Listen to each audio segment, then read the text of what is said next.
Hello there, good people of the world. Welcome to another FlightSimSafaris video. I'm not going to show my face in this one because it's not really necessary.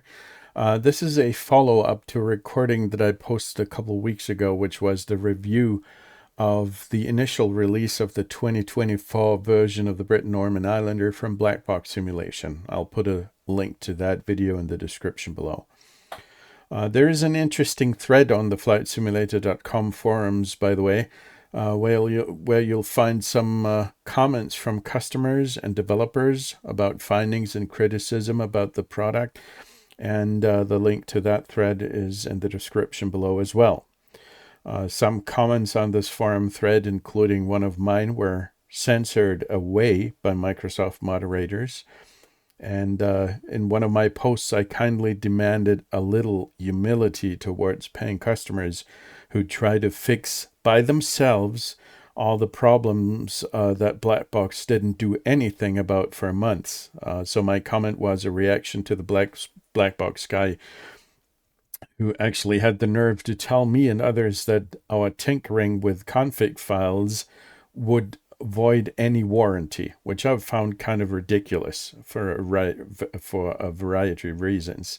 Needless to say that I wasn't happy about the censorship from Microsoft, but I mean, it's their turf and they can do whatever the heck they want in their own forums, right? So anyway, what's past is past, and Blackbox have published a new version of the Islander 1.1.0, which, according to a new forum post from Blackbox, has fixed all the major issues reported by customers. To find out whether they kept their promise, we're gonna do two simple things. First, there is this awesome open source software called WinMerge, which allows people to directly compare files or entire folders and find out about differences. That makes it quite easy to see what's changed from version 1.0 to 1.1.0. Second, we're going to do another short test flight with the overhauled Islander. It's going to be the same route, the same circumstances as in my review video about the initial release.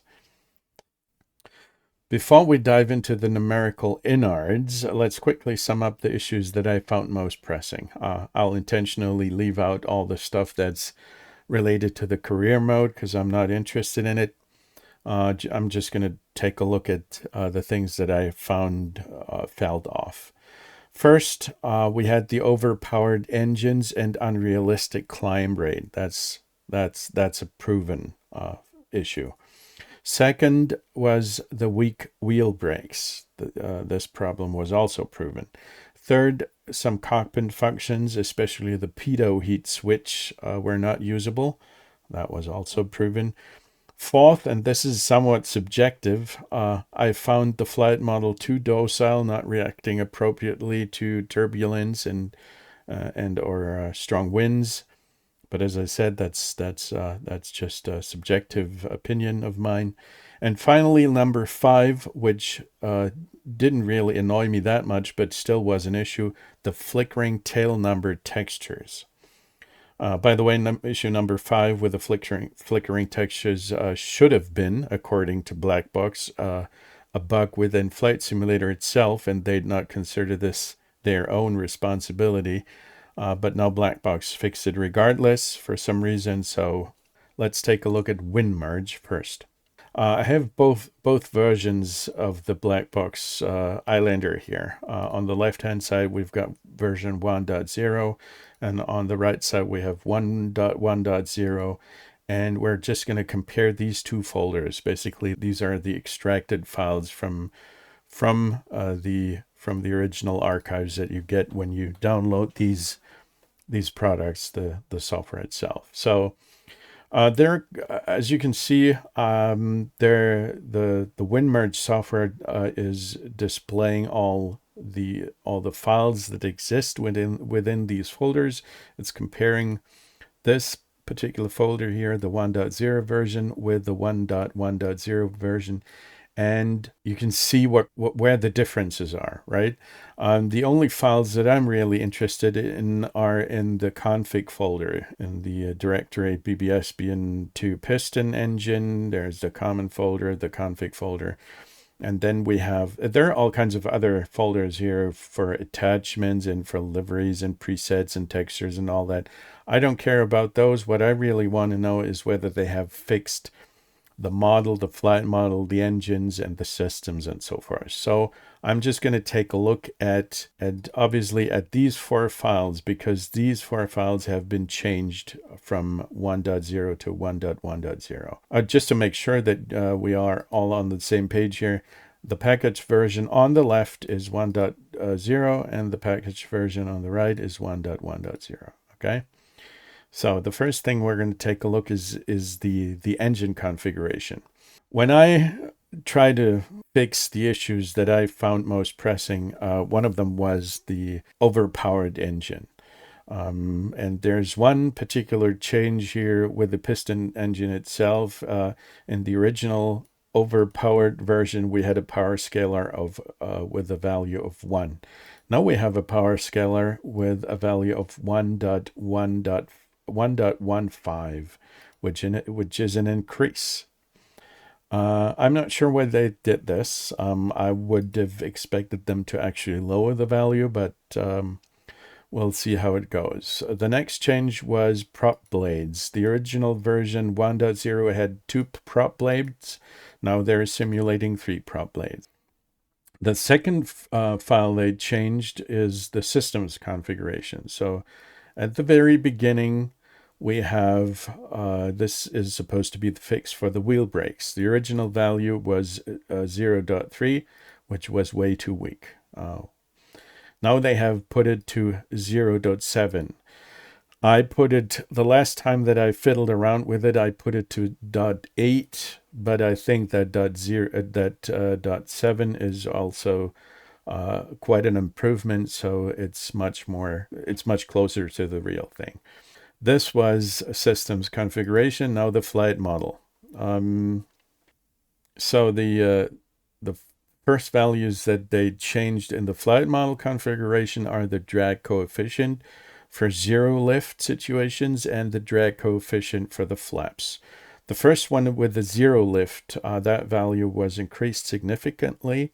It kind of represents the baseline aerodynamic drag of the aircraft when it's producing no lift. In other words, it's the parasitic drag from the airframe itself, with the fuselage, the landing gears, the antennas, and so forth. So it defines how much drag the aircraft experiences, for example, at cruise or at neutral lift conditions, right? Higher values mean more drag, lower values mean that you have a slippier aircraft with a higher max speed and better glide efficiency.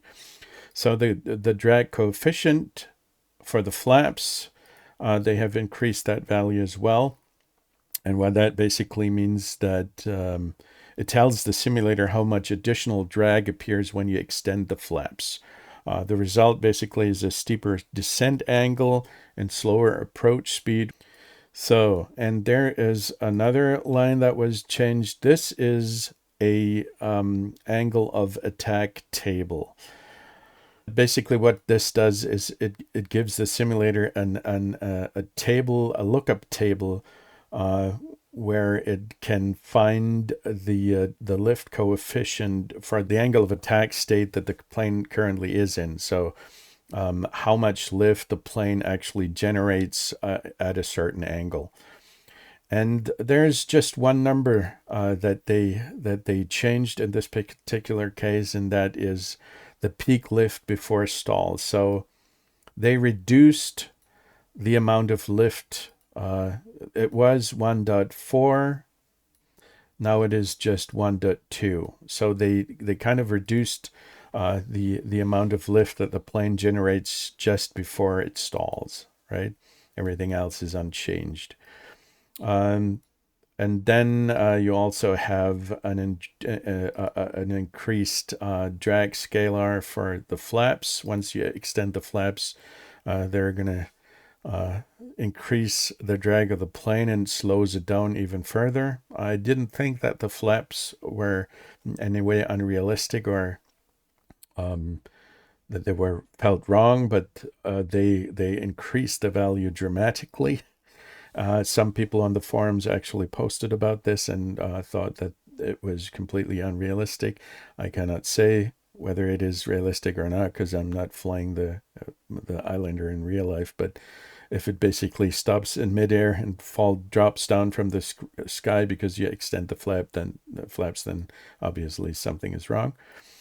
This one here, I think, kind of the span outboard kind of defines where the ailerons begin in relation to the wingspan. I'm not sure about that. It might have an influence on how lively the plane behaves, how docile it is. And lastly, they also changed the flap positions on the wings, right? Okay, so that was basically it. That were the changes they made to the flight model and the systems. And now we can basically go ahead and make a little test flight and see what's actually happening in the sim.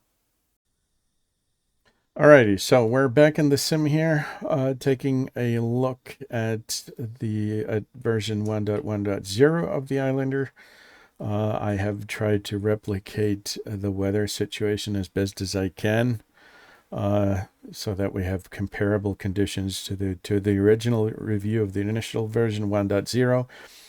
As was the case before, you can go ahead and remove all the covers and remove the chocks and all that, so you can actually start up the engine and take off. There's the this piece of blocking equipment to make sure that the aileron is not going to flap around. They did fix the textures of the tail number, which is awesome. It was a minor inconvenience for me personally because most of the time I'm looking from inside the cockpit, but still I appreciate that they fixed this. So let's get into the actual cockpit. Here we go. One of the things that they did not fix is the pitot install warning heater. This button here, this switch is still not working, and there are a couple of other switches that are still inoperable, the airframe DIs, so pitot, and this one here, I don't know what it does, but nevertheless, it's a minor issue because you can map the pitot heat to a shortcut on the keyboard. Now let's go ahead and find ourselves a runway to take off from, right? Okay, make sure that everything is good to go. Change the trim, the elevator trim for takeoff. Set the altimeter. Oh dear. Low pressure today. Okay. Also, we're going to take a look at the EGT value, make sure that we get the best performance out of the engine. Here we go. That's the best we can get currently. We have the flaps on takeoff setting, and I would say let's go ahead and take off and see how quickly this thing will climb. It is accelerating rather quickly, I would say. And it's taking off rather quickly, I would say. And it is climbing rather quickly, I would say. So, we're looking at climb rates beyond 2,000 feet per minute. Sustained climb rates, okay? 2,400 at 90 knots. That is still too much. Way too much. It's actually accelerating at 2,400 feet per minute. Nope, guys, this is not the fix people were looking for.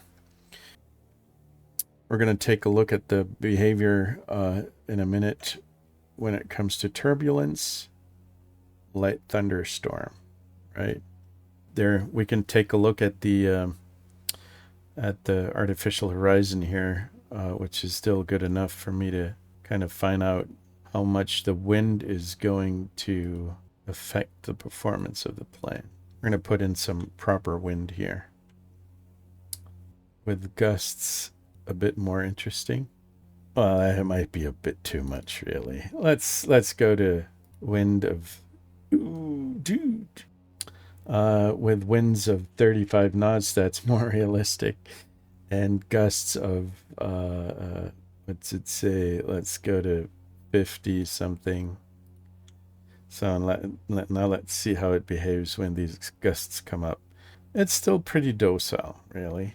The Kodiak is moving a lot more and a lot more hectic than the Islander, but I really don't know if this is something. This is a subjective feeling that it's still too docile, right? That's one of the things where I don't have any real life data to compare the behavior of the sim version to. So let's go back to some. I'm going to go to live weather, right? Should be good enough.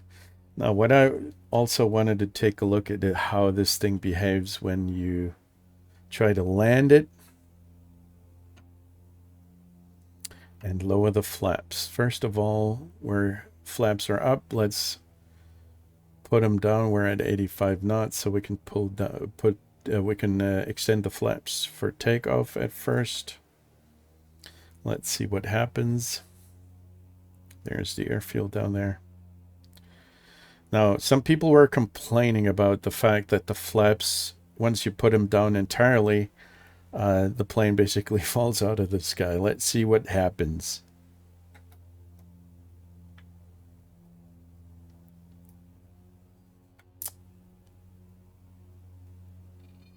Oh, dude.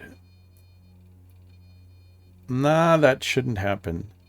Did I get a stall warning at 65 knots? That doesn't make any sense. The Islander can do better than that.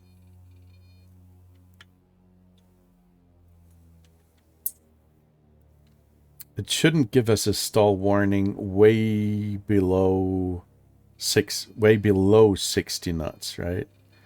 Now also I can put down something is not right here. I can put down the nose, and once I pull it back, we're going to get a stall warning. This behavior is completely unrealistic. I'm going to have to retract the flaps to not fall out of the sky. So the people who are complaining about this, they were right. This thing is not behaving in any realistic manner.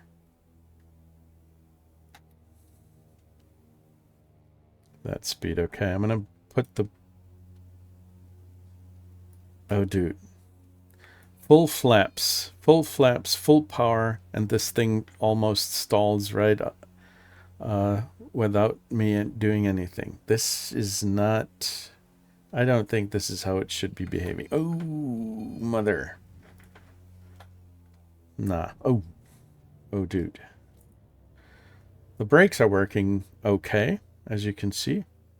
Thing stops really quickly. But the flaps are an issue by themselves, right? That's nerve-wracking. Trying to land a plane like this. Dude, I can turn on my camera to show you my face. I'm sweating, literally. Alrighty, so let's sum it up. They fixed the brakes issue, which is great. They fixed the texture issue, which is great, with a tail number. They tried to fix the engine issue. They failed because the engine is still way too powerful. They try to I think they try to fix the flight model a little bit, which didn't work, in my opinion, but that's a subjective thing. And they introduced a new problem with the flaps, a severe problem because the flaps cannot be used to their full extent.